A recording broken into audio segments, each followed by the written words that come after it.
போட்டு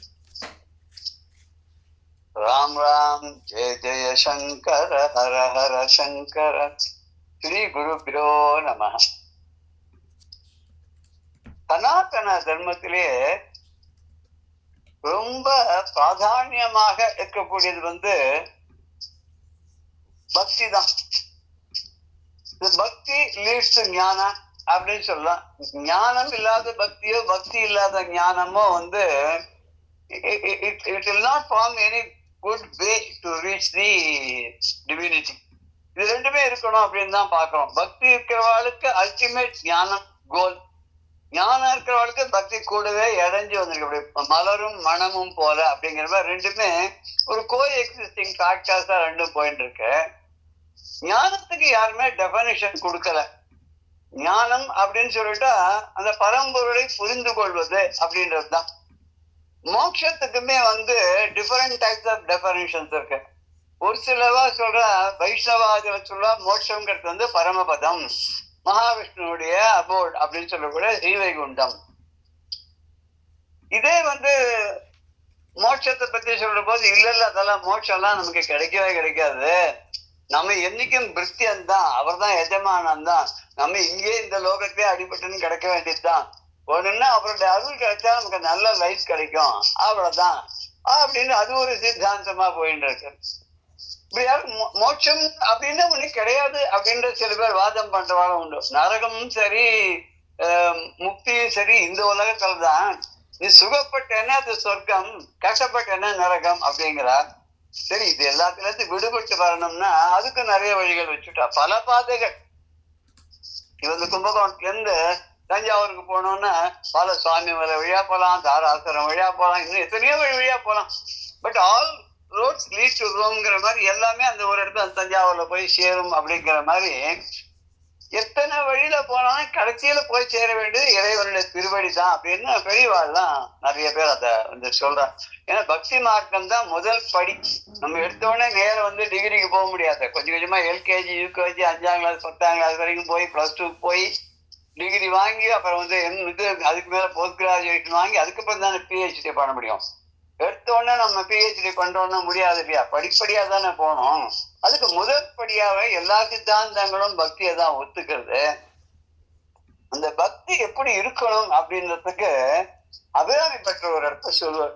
அது எப்படி இருக்கணும்னா அந்த பக்தி அந்த மாதிரியான ஒரு பக்தி இருந்துட்டோம்னா அதுதான் அபிராமி அம்மையோடைய ஒரு ஒரு பாதை, ஒரு வழி, ஒரு சமயம், ஒரு கோட்பாடு அப்படின்லாம் சொல்ற. அப்படி விரும்பி தொழும் அடியார் விழி நீர் மல்கி மெய் உலகம் அரும்பி ததும்பிய ஆனந்தமாகி அறிவிழந்து சுரும்பி கழித்து முழு தடுமாறி இத்தனையோ வரணுங்கிறார்.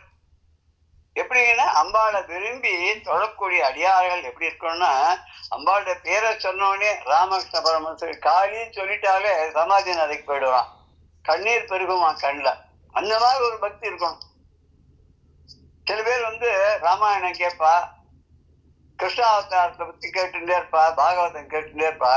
சில இடங்கள் வரும்போது அப்படியே அதுக்குள்ளேயே லயிச்சு போய் அவ கண்ணுல இருந்து தாரியா தண்ணி வரும். அந்த அளவுக்கு ஒரு இன்வால்மெண்ட், அந்த அளவுக்கு ஒரு பக்தி அந்த அளவுக்கு இருக்கணும்.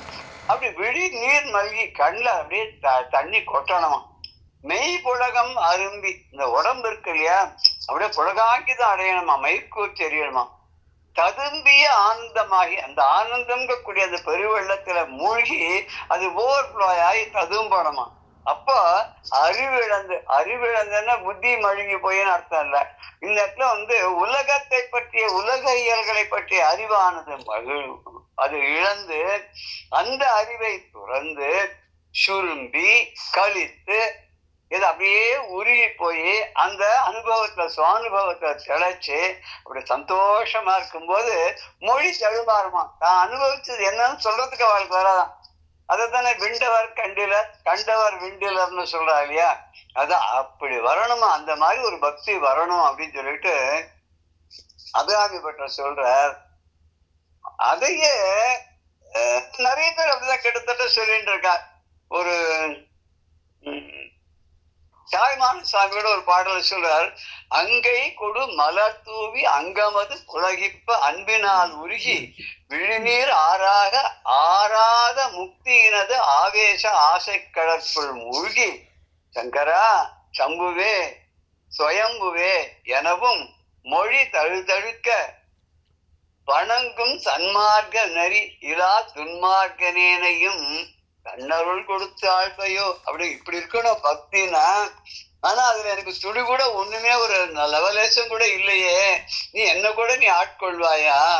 அதாவது 2 கைகளையும் கூப்பி உனக்கு மலர் தூவி உன்னுடைய பாதத்தை அர்ச்சனை பண்ணி உடம்பு அப்படியே அங்கமானது புலகாங்கிதம் அடைய அன்புனால நான் அப்படியே உருகி போய் பேரை கட்டவுடனே அப்படியே உருகி போய் கண்ணுல நீர் தாரதாரியா கொட்ட அப்படியே ஒரு ஒரு பரவசமான நிலையான அந்த கடலுக்குள்ள நான் மூழ்கி சங்கரா சுயம்பு சம்பு அப்படின்னு கூறி இதை தவிர வேற எந்த இதுவும் சொல்லாத நாக்கு தழுதழுக்க அப்படி வணங்கக்கூடிய இந்த சன்மார்க்க நெறி இருக்க, அதை இந்த துன்மார்க்கனுக்கு இல்லையேப்பா, என்கிட்ட இல்லையே. அப்படிப்பட்ட என்ன கூட நீ தடுத்து ஆட்கொள்வாயா? எனக்கு கூட நீ அருள் புரிவாயா? எப்படி பண்ணுவ அப்படின்னு சொல்லி அப்படி கேட்கிறாரு. இதெல்லாம் எப்பேற்பட்ட ஆளா அனுபூதி அடைஞ்சவாளே அப்படிலாம் சொல்றான்னா, நாமெல்லாம் எந்த மூலைக்கு நம்ம ஒன்னும் பிரயோஜனமே கிடையாது.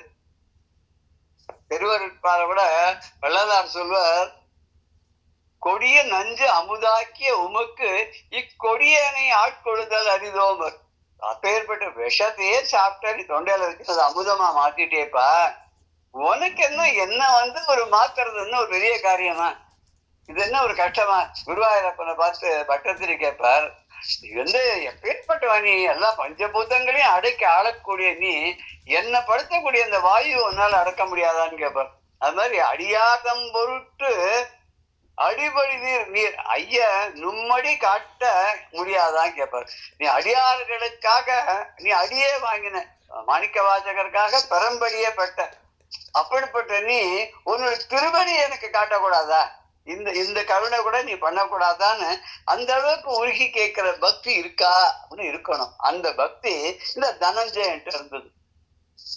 அப்பேற்பட்ட அந்த பக்தி அந்த தனஞ்சயன் என்று சொல்லக்கூடிய அந்த வணிகனுக்கு இருந்ததுனால்தான் அவன் என்ன பண்ணான், இப்படி வெளியூருக்கு போய் வியாபாரம் பண்ணி அன்றைய இதை முடிச்சுன்னு திரும்பி வரும்போது ரொம்ப இருட்டாயிடுத்து. அந்த கதம்பவனத்திலே தங்கிடலான்னு டிசைட் பண்ணான். அப்படி டிசைட் பண்ணி பார்த்தா அந்த இடத்துல இல்லைன்னா ஒரு மண்டபம் தெரிஞ்சது, தங்க மண்டபம், பளபளன்னு தங்கமா ஜொலிக்கக்கூடிய மண்டபம் தெரிஞ்சது. அதை 8 யானைகள் தாங்கி கொண்டிருக்கிறத பார்த்தான்.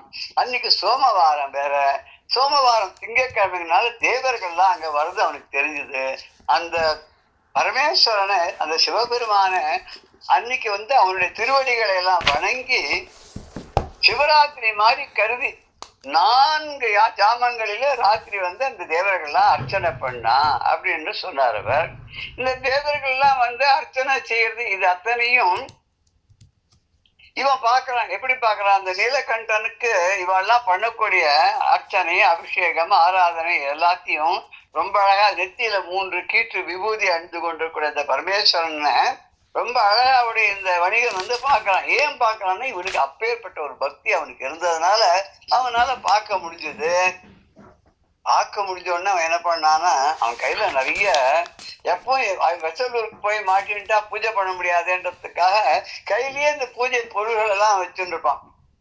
என்னென்ன பொழுதுன்னா, ஒரு பன்னீர் பாட்டில் வச்சிருக்கலாம், ஒரு சந்தனம் வச்சிருக்கலாம், ஒரு கஸ்தூரி வச்சிருக்கலாம், அப்புறம் ஒரு ஜவ்வாது வச்சிருக்கலாம், நிறைய புஷ்பங்கள் கையில எடுத்துன்னு போலாம். எப்பவும் இப்படி எல்லாத்தையும் கையில எடுத்து ஒரு சிவலிங்கம் அவ வழக்கமா பூஜை பண்ண சின்ன சிவலிங்கத்தை சில பேர் கூட இருக்கா. இங்க கர்நாடகாவில் கூட ஒரு பர்டிகுலர் இவா சேர்ந்தவா கழுத்துல லிங்கத்தை மாட்டின்னு இருப்பா. அவ வசதிக்கு ஏற்ற மாதிரி ஸ்படிக லிங்கமோ, வெள்ளியில லிங்கமோ, தங்கத்துல லிங்கமோ, இல்ல தங்கத்துல ருத்ராட்சமாகவோ, அந்த ருத்ராட்சத்திலே ஏகமுக ருத்ராட்சம், 2 முகம், பஞ்சமுகம், ஷண்முகம் அப்படி எல்லாம் நிறைய இருக்கு. அதுல கௌரி சங்கர் அப்படின்னு ஒரு ருத்ராட்சம், ஒரு பாதி சிவனாவும் ஒரு பாதி அம்பாளாவும் இருக்கக்கூடிய கௌரி சங்கர் ருத்ராட்சம். இப்படி எல்லாத்தையும் ருத்ராட்சத்துக்கு கையெல்லாம் போடியும் அதெல்லாம் கையில வச்சுட்டு இருப்பான். ஆனா அன்னைக்கு என்ன தோணித்து, இன்னைக்கு சோமவாரமா இருக்கு, தேவர்கள்லாம் வந்து பூஜை பண்றா, நாம ஒண்ணு பண்ணலாமே, இது நம்ம கிட்ட இருக்கிற பொருள்கள் எல்லாத்தையும் அவ கிட்ட கொடுத்தா, ஏன்னா இவனுடைய பக்தி சிரத்தையினாலையும் இவனுடைய ஒரு ஆழ்ந்த ஒரு ஈடுபாடுனாலே அவெல்லாம் இவன் கண்ணுக்கு தெரியறா, அவ கிட்ட கொண்டு போய் எல்லாத்தையும் கொடுத்துறோம். உங்க பூஜையில இதெல்லாம் சேர்த்து நீங்க இன்னும் நன்னாவே பண்ணுங்கன்னு எல்லாத்தையும் கொடுத்துட்டு இவன் என்ன பண்றான், அந்த பரமேஸ்வரன் இருக்கக்கூடிய அந்த மண்டபத்துக்கு வெளியில ஒரு பக்கத்துல ஒரு ஓரமா உட்கார்ந்துட்டு மனசுக்குள்ளேயே தியானம் பண்ணிட்டு இவனும் அர்ச்சனை பண்ண தொடங்கினான் அப்படிங்கறத முன்னாடி பாடுறது நம்ம பார்த்தோம். அது பதம் நான மென்பனி அர்த்தம் பார்க்கணும் அதுக்கு. ஆமா, நான மென்பனி நரும் புனல் நாயகன் பூசைக்கான நல் விரை அருக்கமும் அமரர்கை கொடுத்து ஞான வெண்மதி சடையவன் கோயிலின் ஞாங்கர் தானமர்ந்து அர்ச்சனை செய்வான் தங்கள் நாயகனை அப்படிங்கிற இந்த பாடலை நம்ம ஆரம்பிச்சோம். அதுக்கப்புறம் மேல வந்து டைம் இல்லாததுனால அடுத்த செக்ஷன்ல பார்க்கலாம் அப்படின்னு சொன்னோம் இல்லையா. மெல் நாணம்னா, நாணம் அப்படிங்கிறதுக்கு கஸ்தூரி அப்படின்ற இங்க அர்த்தம் சொல்ற. மெல் நாணம் மெல்லியதான ஒரு ரொம்ப பவுடர் மாதிரி சாஃப்டா இருக்கக்கூடிய கஸ்தூரியையும், இந்த கஸ்தூரிங்கிறது வந்து எப்படி கிடைக்கிறது, கஸ்தூரி மான் அப்படின்னு ஒண்ணு இருக்குன்னு சொல்லுவா. அந்த மானுடைய வந்து இதுல நாபியில இருந்து எடுக்கிறா அப்படின்னு சொல்லுவா. அந்த மானு கூட தன்கிட்டே இருந்தா அந்த வாசனை வருதுன்னு தெரியாதான், அது சுத்தி சுத்தி பார்க்குமா, எங்கேயோ வாசனையா இருக்கேன்னு சுத்தி சுத்தி பார்க்கும் அப்படின்னு சொல்லுவா. தன்கிட்ட இருக்கக்கூடிய அந்த அரிய குணமான அந்த வாசனையை மிகுந்த கஸ்தூரி வந்து தன்கிட்ட இருந்து வெளிப்படுறதுங்கிறது அந்த மானுக்கு தெரியாது அப்படின்னு சொல்லுவான். அந்த கஸ்தூரியையும் நரும் பனி புனல், நரும் பனி அப்படின்னாக்க பனி அப்படின்னா குளிர்ந்தன்னு அர்த்தம். இங்க பனி புனல், புனல்னா தண்ணீர், பாரும் புனலும் கனலும் வெங்காலும் படர் விசும்பம்னு அபிராமந்த அதுல சொல்லுவார். இதெல்லாம் அம்பாவுடைய இதுக்குள்ள கண்ட்ரோல்ல இருக்கு அப்படின்னு. இங்க புனல் அப்படின்னா நீர், பனி புனல் அப்படின்னு சொன்னா குளுமையான நீர். அது எப்படி இருக்குன்னா நரும் நரும் நறுமணம்னு சொல்றோம் இல்லையா, மணம்னா வாசனை, நறுமணம்னு இனிமையான சுகந்தம் அப்படின்னு அர்த்தம். அப்படிப்பட்ட பனி நீர் அப்படின்னா பன்னீர்னு எடுத்துக்கலாம். ரோஜாவிலிருந்து எடுக்கக்கூடிய அந்த பன்னீர், இத நாயகன் பூஜைக்கு ஆன நல்விரை வருக்கம். நாயகன் பூஜைக்கான நாயகன் இறைவன், அந்த இறைவனுடைய பூஜைக்கு உள்ள நல்ல சுகந்தத்தோடு கூடிய அருக்கங்களையும், அருக்கம் அப்படின்னாக்க இருக்கும் பூ, எருக்கம் பூன்னு சொல்லலாம், வெறும புஷ்பம் அப்படின்னு நம்ம எடுத்துக்கலாம். அர்க்கம் அப்படின்னு சொல்லிட்டா வேற ஆயிடும். அருக்கம்ங்கிறதுனால அது வந்து எருக்கம் பூன்னு சொல்லலாம். அர்க்கம் அப்படின்னு சொன்னா சூரியனுக்கு அர்க்கன்னு பேரு இல்லையா, சம்ஸ்கிருதத்துலயும் அர்க்கன்னு சூரியன் தானே, சூரியன். அர்க்க இங்க வந்து அருக்கம் அப்படிங்கிற கந்த வருக்கங்களையும்னா வாசனை மிகுந்த மலர்களையும் எடுக்கலாம். கந்தம்னா வாசனை, அப்ப நல்ல வாசனையோடு கூடிய பூஜைக்குரிய மலர்களை எல்லாம் அமரர் கை கொடுத்து அவாகிட்ட கொடுத்துடலாமே.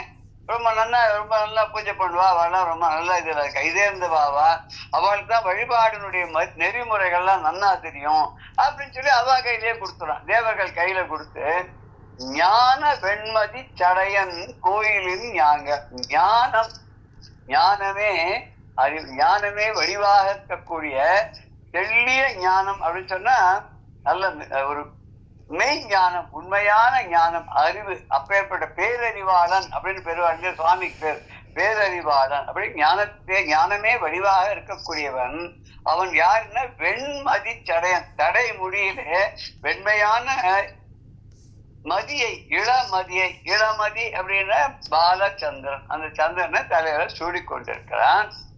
அப்பேற்பட்டவனுடைய கோயில் ஞாங்கர்னு கோயிலுக்கு அருகாமையிலே, அந்த கோவிலுக்கு முன்னாடி திருமுன், விமானத்தின் முன்னாடி திருமுன் தான் அமர்ந்து தான் அவகிட்ட எல்லாத்தையும் கொடுத்துட்டு இவன் ஒரு ஓரமா உட்கார்ந்துட்டான். உட்கார்ந்து எப்படி பூஜை பண்றான், நாம கூட ஆச்சாரிய முக்கிய கரிஷியே அப்படின்னு சொல்லி எல்லாத்தையும் அந்த புரோகிதர்கிட்ட அந்த ரித்விக் கிட்ட கொடுத்துட்டு நம்ம ஒரு ஓரமா உட்காந்துருக்கோம். அவ என்ன சொல்ற, அப்படி ஓரமா உட்காந்து நீங்க ஏதாவது ஜெபம் பண்ணிட்டு இருக்கோம், நாங்க எல்லாத்தையும் முடிச்சுட்டு உங்களுக்கு சொல்றோம் அப்படின்னு சொல்றாரியா. அவ யாகங்கள் ஹோமங்கள் எல்லாத்தையும் முடிச்சுட்டு நம்மள எப்ப கலந்துக்கணுமோ அப்ப நம்மள கூப்பிடுற மாதிரி இவனு அவகிட்ட எல்லாத்தையும் கொடுத்துட்டு ஒரு ஓரமா உட்காந்துட்டு அவ என்ன பண்றான்னு பார்த்து அனுபவிச்சுட்டு தானும் சுவாமியுடைய நாமாவளிகள் சொல்லி அர்ச்சனை பண்ணுகிறான், அர்ச்சனை செஞ்சு கொண்டிருக்கான். தன்னுடைய இறைவனை அர்ச்சனை புரிவான். அர்ச்சனை அப்படிங்கிறதுக்கு நம்ம சுவாமிக்கு தொடர்ந்து ஒரு நாமாவளியாக சொல்லி அவனை வழிபடுறது. அந்த நாமாவளி சொல்லும் போது வெறும் நாமாவளியாக இல்லாத ஒரு நாமத்துக்கும் ஏதோ ஒரு புஷ்பமோ ஏதோ ஒரு பொருளையோ பகவானுக்கு உகந்ததான இறைவனுக்கு உகந்ததான ஒரு பொருளையும் நம்ம சமர்ப்பித்து நம்ம பூஜையெல்லாம் பண்றோம். இப்படி வள்ளல் தன்னை மெய் அன்பினால் அர்ச்சி செய்வான். ஓர் உள்ள வல்வினை ஈட்டமும் கங்குலும் ஒதுங்க கள்ளமில் அவன் யாரையும் கண்டிலன் கண்டான் தள் அருஞ்சுடர் விமான மேல் தனித்துறை தனியை அப்படின்னு அடுத்த பாடல். இந்த அடுத்த பாட்டுல அவர் என்ன சொல்றார் அப்படின்னு பார்த்தாக்க, சோமசுந்தர கடவுளை உண்மையான அன்போடு அர்ச்சனை செய்த அந்த வானவர்கள் தேவர்கள் எல்லாம்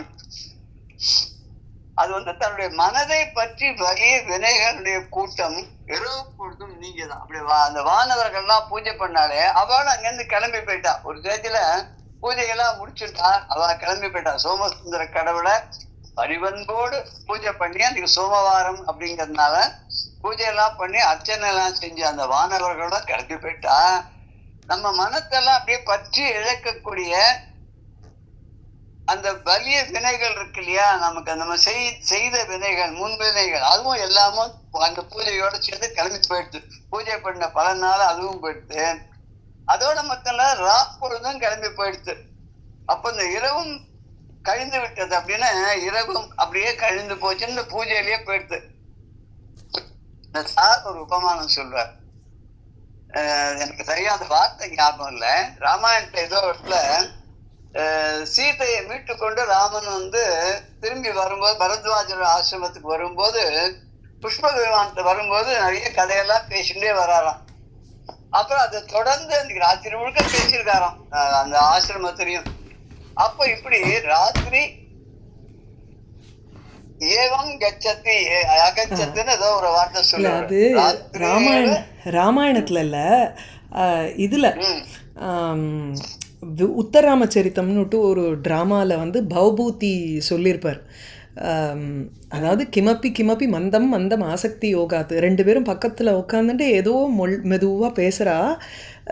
ஒருத்தர் தோள் தழுவ அப்படி உட்காந்துட்டு பேசும் பொழுது ராத்திரிரேவ வியரம் சீத் அப்படின்னுட்டு, ஆக்சுவலி அது பவபூதி ராத்திரி ரேவம் வியரம் சீத்து, இரவானது இவ்வாறு கழிந்தது அப்படின்னு எழுதியிருந்தார்.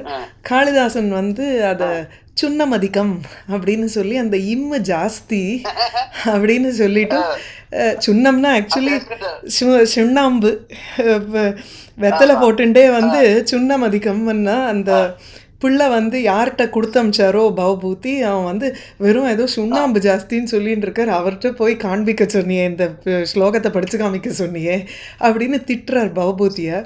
உடனே பவபூதி இல்லை எந்த இடத்துல கரெக்டாக அவன் சுண்ணமதிக்கம் சொன்னான்னு சொல்லு எனக்குன்னு கேட்குறார்.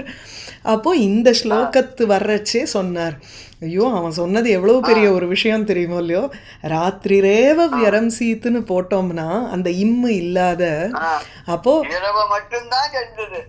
அவ பேச்சு இன்னும் நிக்கல, அவ பாவங்கள் இன்னும் நிக்கல அப்படின்னு. அப்பா என்ன என்ன ஒரு வார்த்தை ஜாலம் இல்ல. இது மாதிரி ஒரு மொழியிலேயே அந்த மாதிரி இருக்கு. Every language has got its own beauty. அது நமக்கு அதை அனுபவிக்கிறதுக்கு அது எடுத்துக்காட்டா எல்லாரும் சொல்லணும் நமக்கு. அது மாதிரி எல்லாரும் அதை தாமத்துல அனுபவிச்சு விடாத அதை மற்றவர்களோட கலந்துக்கும் போதுதான் அதனுடைய ஒரு நிஜமான இது போய் சேர்றது, எல்லாரையும் போய் சேர்றது. அது அதான் இந்த சார் சொல்லியிருக்காரு ஏதோ ஒரு கிளாஸ்ல வரும்போது, ராத்திரி மாத்திரம்தான் போச்சு, ராத்திரி ஏவம் நகை இந்த மாதிரி அந்த அந்த இம்மை எடுத்துட்டா இப்படி இது மாத்திரம் அப்படிங்கிற மாதிரி இல்ல. இங்கேயும் இரவு அந்த வஞ்சனை இல்லாத வணிகன் வந்து அங்க வந்து பாக்குறானா, ராத்திரி பொழுதும் நீங்கி போச்சு, ராத்திரி இரவும் நீங்கித்து. என்னென்ன நீங்கித்து? இவனுடைய வினைகள் நீங்கித்து. அப்புறம் வந்து அங்க பூஜை பண்ண வந்த வானவர்கள்லாம் அங்கிருந்து கிளம்பி போயிட்டா, அன்றைய இரவும் அங்கிருந்து கிளம்பி விட்டது. அப்படி வல்வினை ஈட்டமும் கங்குலும் ஒதுங்க, கங்குலும் ஒதுங்க, அந்த இரவும் அப்படி ஒதுங்கி அங்க போயிட்டு. அப்போ எப்பேற்பட்டவன் வஞ்சனையே மனதில் கொஞ்சம் கூட இல்லாத அந்த வணிகனானவன் காலை தோண்ட ஆரம்பிச்சவுடன் பகல் ஆரம்பிச்ச உடனே யாரையும் காணும், சுத்தி முற்றும் பார்த்தா ஒத்தனையும் காணும். ஏன்னா ராத்திரி அவெல்லாம் வந்து பூஜை பண்ணோம்னா கிளம்பி போயிட்டா, யாரும் இல்லை அப்படின்னு உடனே அந்த விமானத்தினுடைய ஒளி மாத்திரம் சூரிய வெளிச்சத்துல இன்னும் ரொம்ப நன்னா, ராத்திரி விட ரொம்ப நன்னா தெரியுது.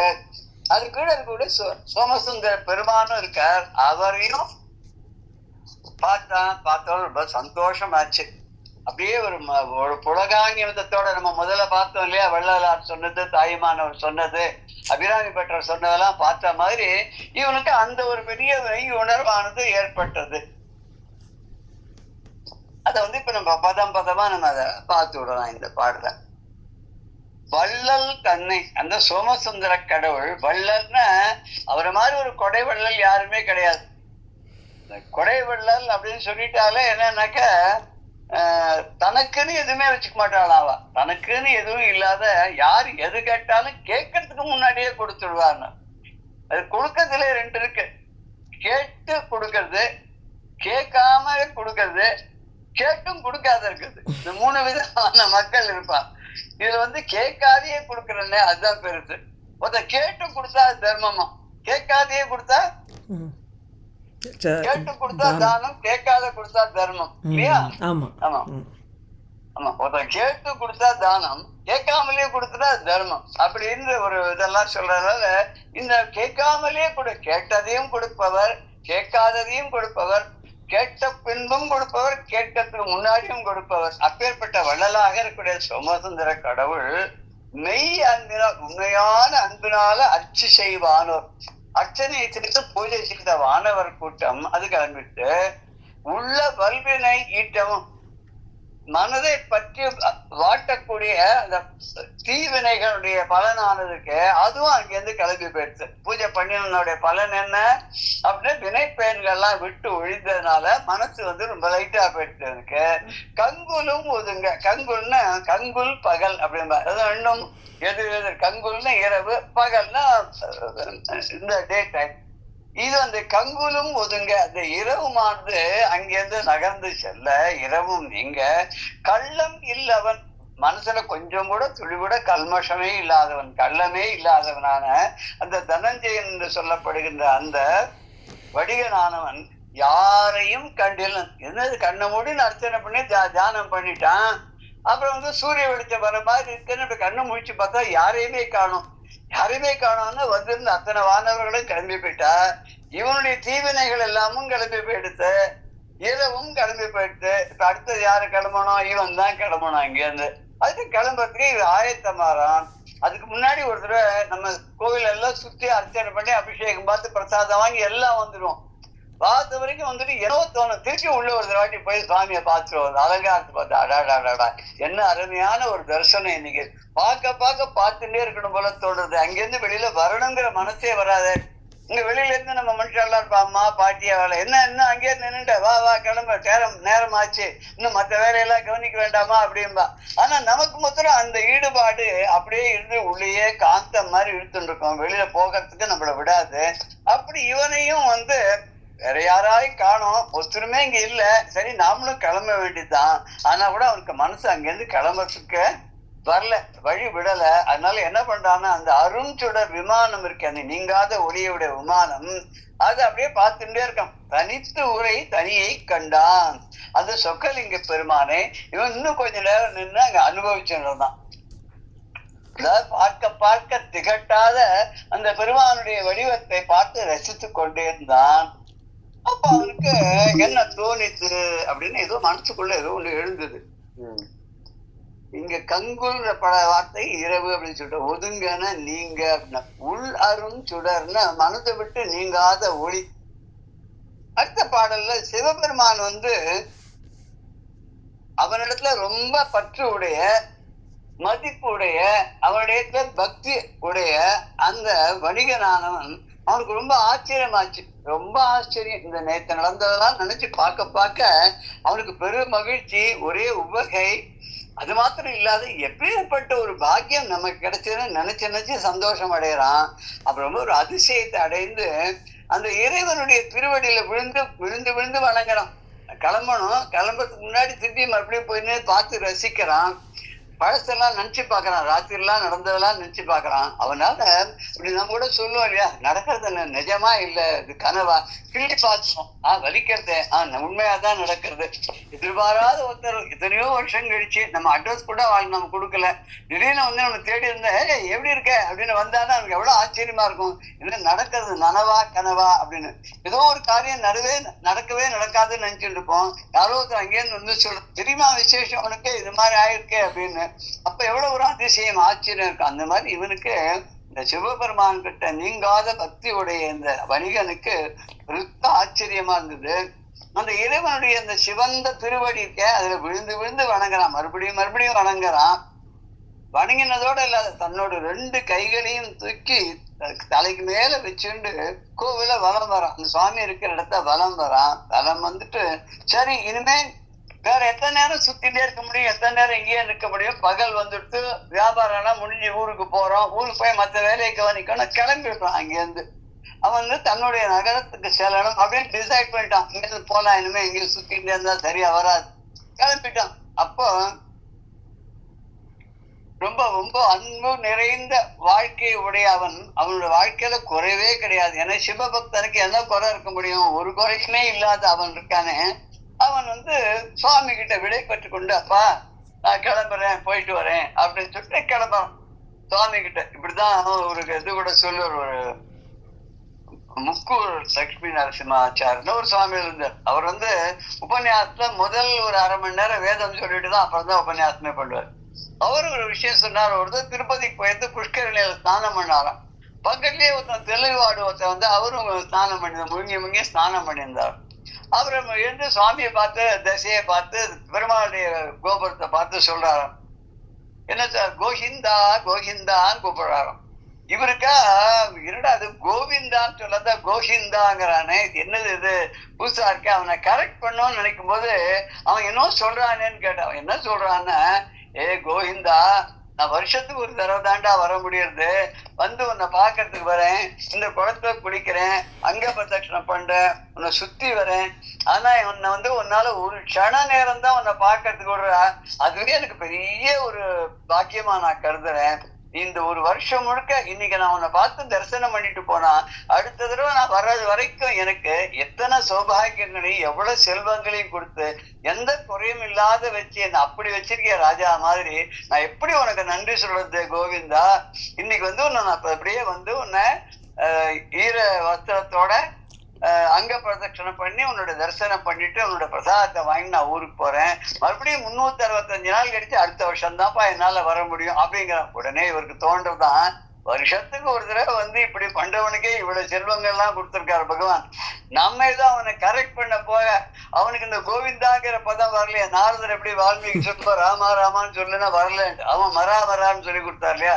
அது மாதிரி நாம இவனை கரெக்ட் பண்ண போக அவன் இது சொல்றதே நிறுத்திட்டான்னா அந்த பாவம் நம்மள வந்து தேருமே அப்படின்னு சொல்லிட்டு அப்படியே சாத வாயப்படின்னு வந்துட்டே இருந்தார். அது மாதிரி இவனும் என்ன பண்றான், இந்த வணிகனும் என்ன பண்றான் அப்படின்னாக்க, ஒரு இந்த சிவபெருமானை பார்த்து அவ்வளவு அதிசயமான ஒரு ஆச்சரியத்தை எல்லாம் அடைந்தவனாக, இனிமே அப்பா இனிமே எப்ப ஒன்னு வந்து பார்க்க போறேனோ அதுக்கு ஒரு பாக்கியம் எனக்கு கிடைக்கணும் அப்படின்னு சொல்லி அவனை விழுந்து விழுந்து நமஸ்காரம் பண்ணிட்டு கிளம்பி ஊருக்கு வரான்னு இந்த பாடல் சொல்ற. ஆழ்ந்த சிந்தையன் அதிசயம் அடைந்து சேவடிக்கு தாழ்ந்து எழுந்து இரு கைகளும் தலைமிசை கூப்பி சூழ்ந்து தன் பதிக்கு ஏகுவான் ஒருதலை துணிந்து வாழ்ந்த அன்பினான் விடைகொடு வழிகொடு வந்தான் அப்படின்ற பாடல் இருக்கு.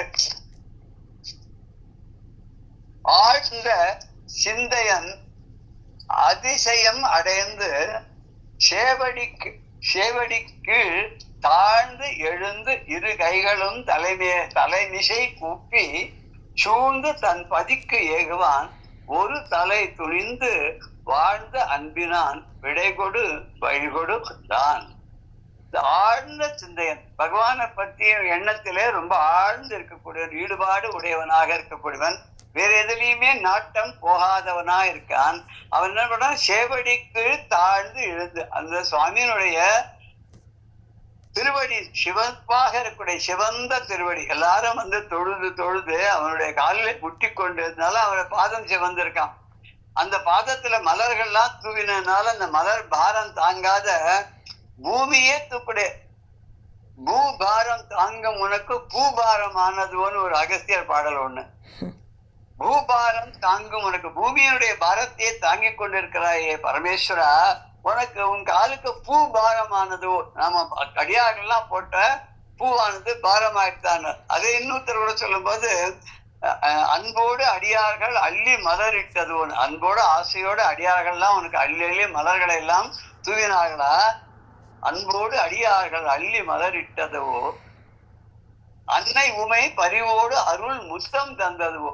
அம்மா முருகனை பார்த்து அம்மா சின்ன குழந்தை அது மடியில வச்சுட்டு அதுக்கு அந்த குழந்தையோட கால்ல முத்தம் கொடுக்குறாளாம், அதனால கால் சிவந்து போச்சா. அது கடைசியில சொல்ல போற, அன்னை உமை பரிவோடு அருள் முத்தம் தந்ததுவோ, வன்மை மிகு சூரனைய வதைக்க அமர் புகுந்ததுவோ. சூரசம்ஹாரம் எடுத்துக்காக நீ வந்து அமர் களத்துக்கு சண்டைக்கு போனே, அதனாலயா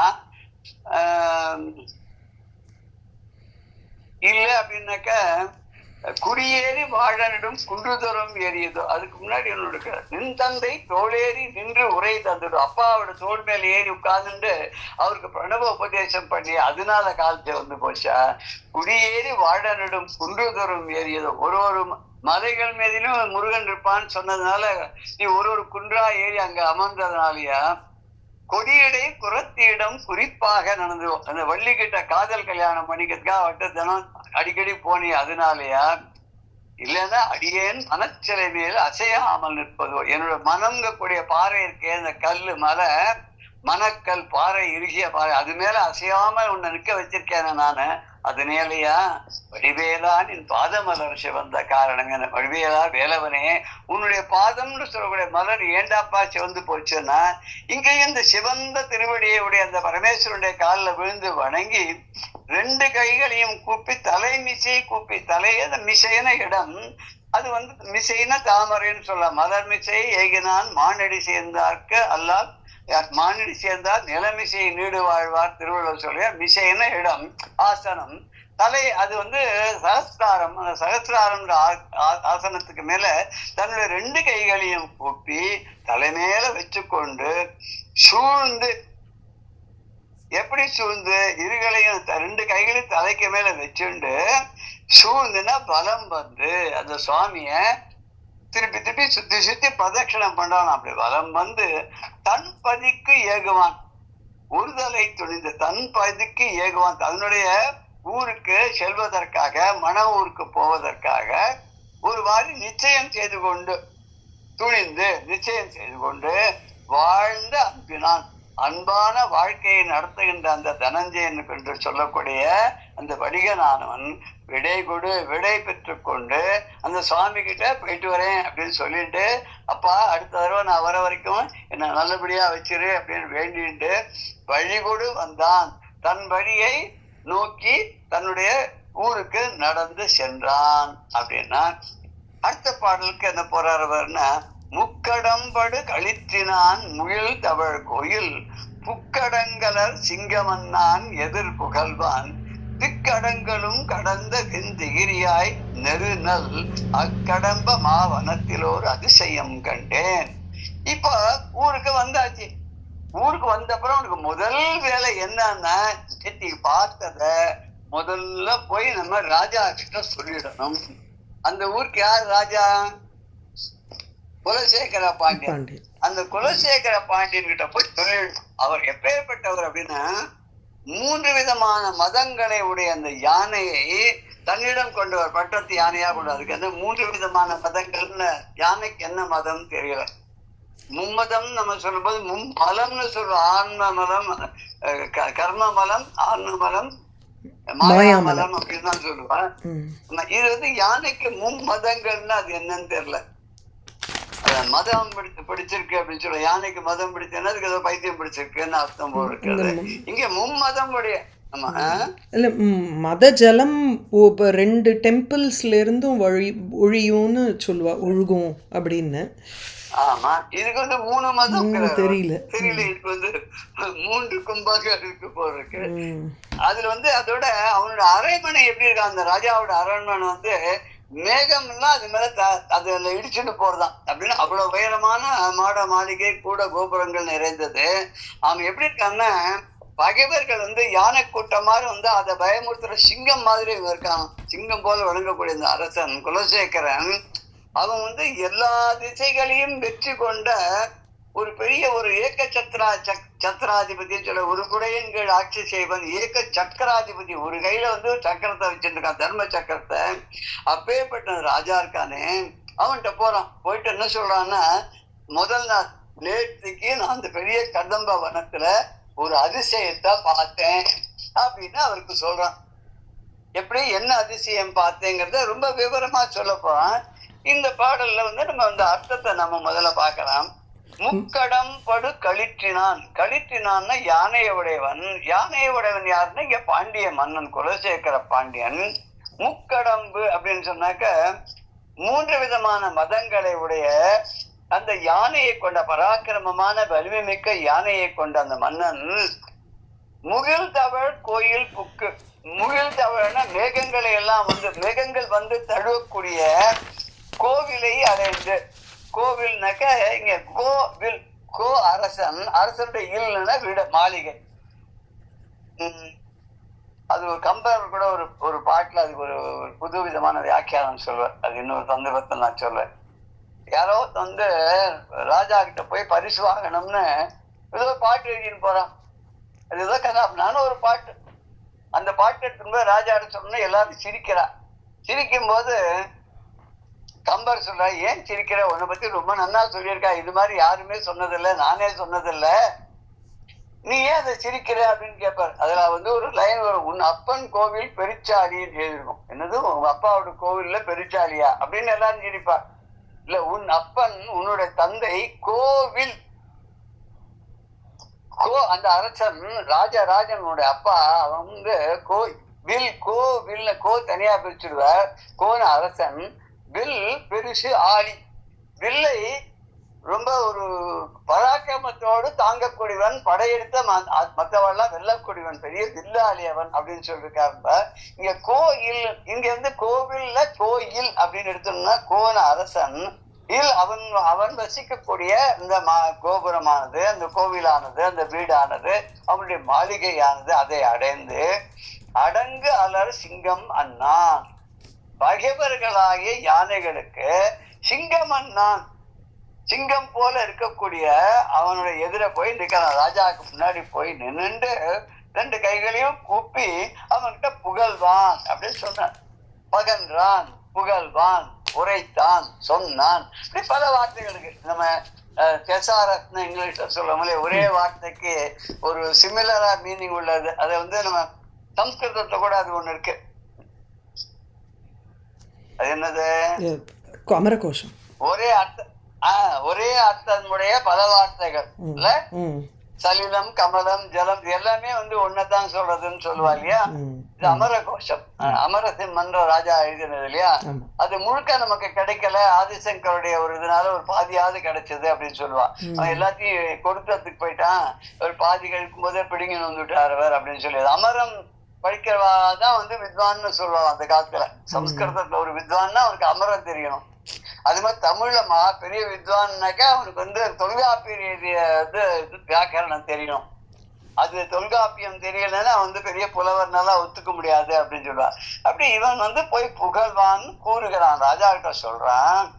திக்கு அடங்கலும் கடந்த எல்லா திசைகளையும் என்ற அஷ்ட திக்குன்னு சொல்லும்போது, அஷ்ட திக்கு தசரதற்கு 10 திக்கு, ஆகாசம் பூமி 2, அந்த எல்லா இடங்களையும் கடந்த எல்லா திசைகளையும் வென்ற வெந்திகிரியா வெவ்விய சக்கரத்தை உடையவனே, பயங்கரமான ஒரு பராக்கிரமம் இருந்த சக்தியுடைய சக்கராயுதத்தை கையில் கொண்ட குலசேகர மன்னா, நெரு நல் நேற்றுக்கு, நெரு நல்ல நேற்று அப்படின்னு அர்த்தம். நேற்று அக்கடம்பமாவனத்தில் ஓர் அதிசயம் கண்டேன். நான் இந்த வியாபாரத்துக்காக போனேன், ராத்திரி லேட்டா, இந்த கதையெல்லாம் பிளாஷ்பேக். அதெல்லாம் சொல்ல, ராத்திரி வந்தேன், இருட்டி போயிடுச்சு, கதம்பவனத்திலே தங்கறதுக்கு அப்படியே தங்கிட்டேன். அங்க ஒரு இடத்த திடீர்னு ரொம்ப பிரகாசமாக இருக்கக்கூடிய ஒரு கோவிலை கண்டேன். அங்க தேவர்கள்லாம் வந்தா அவ பூஜை பண்ண. அப்படி இது எல்லாத்தையும் இந்த அதிசயத்தை நான் பார்த்தேன். எங்க இந்த கதம்பவனத்துக்குள்ள இப்படி ஒரு காட்சியை நான் பார்த்தேன். தேவர்கள் எல்லாம் வந்து கூட அவள் பூஜைகள் எல்லாம் பண்ணி எல்லாம் பண்ணா. நானும் கொண்டு போய் இந்த திரவியங்கள் எல்லாம் அவளுக்கு கொடுத்தேன். இந்த பூஜை முடிஞ்ச உடனே அவ மறைஞ்சு போயிட்டா. நானும் இங்க வந்துட்டேன், இந்த அதிசயத்தை உங்ககிட்ட சொல்றேன் அப்படின்னு சொல்ற. இதுக்கு மேல இந்த ராஜாவோட ரியாக்ஷன் என்னவா இருக்கும் அப்படிங்கறத அடுத்த பாடல்ல அடுத்த நிகழ்வுல பார்க்கலாம். ஜெயசங்கர. இல்ல ஒரே ஒரு இது, இந்த மும்மதம்ங்கிறது வந்து போட்டிருக்கு இந்த மாதிரி. கபோல மதம், ஆக்ர மதம், ஆந்த மதம் அப்படின்னு 3 விதமான செக்ரேஷன் இருக்கா அந்த யானைக்கு. ஸோ கபோல மதம்ங்கிறது தான் அந்த மதஜலம் அந்த டெம்பிள்ஸ்ல இருந்து வர்றது. அது அதுதான். அப்புறம் இந்த ஆகிர மதம்ங்கிறது மவுத் சலைவேஷன், அது ஒன்று. அதுக்கப்புறம் ஆந்த மதம்ங்கிறது பின்புறத்துல இருந்து வரக்கூடியது, ஃப்ளூயிட் செக்ரேஷன் அப்படின்னு போட்டிருக்கு இந்த தமிழ் வெப்சைட்ல. ஓ வெரி குட், தேங்க்யூ, நன்றி நன்றி. இது மாதிரி பல விஷயங்கள் நம்ம கலந்துக்கும் போது அது யார் கேட்கிறாளோ அவளுக்கு அது போய் சேர்றது இல்லையா. சில பேர் இன்ட்ரெஸ்டடா இருப்பாங்க. எத்தனை பேருக்கு அதுக்கு ஒரு இன்ட்ரெஸ்ட் இருக்கோ அவளுக்கு வந்து இது போய் சேர்றதுனால ஒரு நமக்கும் ஒரு சந்தோஷம். ஏதோ செய்யற காரியத்துக்கு ஒரு நல்ல பலன் கிடைக்கிறதுன்னு சந்தோஷம் தானே இல்லையா. அந்த அடுத்த பாடல்ல அவர் சொல்ல போறார் வந்து என்ன என்ன பண்ணா ஏது பண்ணா அப்படிங்கறதெல்லாம் மேற்கொண்டு சொல்ல போறாருல. அதை வந்து நம்ம தொடர்ந்து நம்ம பார்க்கறதுக்கு இருக்கோம். அந்த அடுத்த பாடலுடைய ஒரு விதமான பார்த்து விடலாமா. ரொம்ப வியாபாரம் செஞ்சு திரும்பி வரும்போது என்ன நினைச்சலாம், வெப்பத்தோடைய அந்த சூரியனானவன் மேற்கு திசை அடைந்து மறைந்தான். அப்ப இரவு வந்துடுத்து. அந்த இரவு வரும்போது இரவுடைய முடிவையும் என்னுடைய பிறப்பினுடைய முடிவையும் காணும்படியாக, நான் பிறந்த பயனை காணும்படியாக, இரவினுடைய முடிவையும் அந்த இரவின் முடிவையும் காணும்படியாக, அந்த இருளையே போக்கக்கூடிய சூரிய மண்டலம் போல ஒளியை உடைய அந்த விமானத்தை நான் பார்த்தேன். அந்த விமானத்தின் கீழே சிவலிங்கத்தையும் நான் பார்த்தேன் அப்படின்னு சொல்லி மேற்கொண்டு சொல்லப்படுற. அந்த இடம் எப்படி இருந்தது, அங்க வந்து வண்டிகள்லாம் ஒலிக்கக்கூடிய மாலைகள் எல்லாம் அணிந்த தேவர்கள்லாம் வந்தா. தேவர்கள்லாம் வந்து அவளுடைய தலைவனாக இருக்கக்கூடிய சோமசுந்தர கடவுளை ராத்திரி முழுக்க அர்ச்சனை செய்து பூஜை செய்தார்கள். நானும் வந்து பொன்னால இருக்கக்கூடிய பளபளன்னு மின்னக்கூடிய அந்த விமானத்தின் கிட்ட எழுந்தருள் இருக்கக்கூடிய இறைவனிடத்துல நானும் அர்ச்சனை பண்ணி பூஜை பண்ணி தியானம் பண்ணி முடிச்சுட்டு இரவு முடிஞ்ச உடனே நானும் விடை பெற்று கொண்டு திரும்பினேன்ங்கிற கதையை வந்து அவன் நம்ம சொல்ல போறாம இது சொல்ற அந்த பாடலையும் பார்த்து மேற்கொண்டு அந்த ராஜாவுடைய ரியாக்ஷன் என்னங்கிறதையும் நம்ம அடுத்த நிகழ்வுல பார்க்கலாம். ஜெய் ஜெய் சங்கர, ஹர ஹர சங்கர, ஸ்ரீ குருபியோ நம. ராம் ராம்.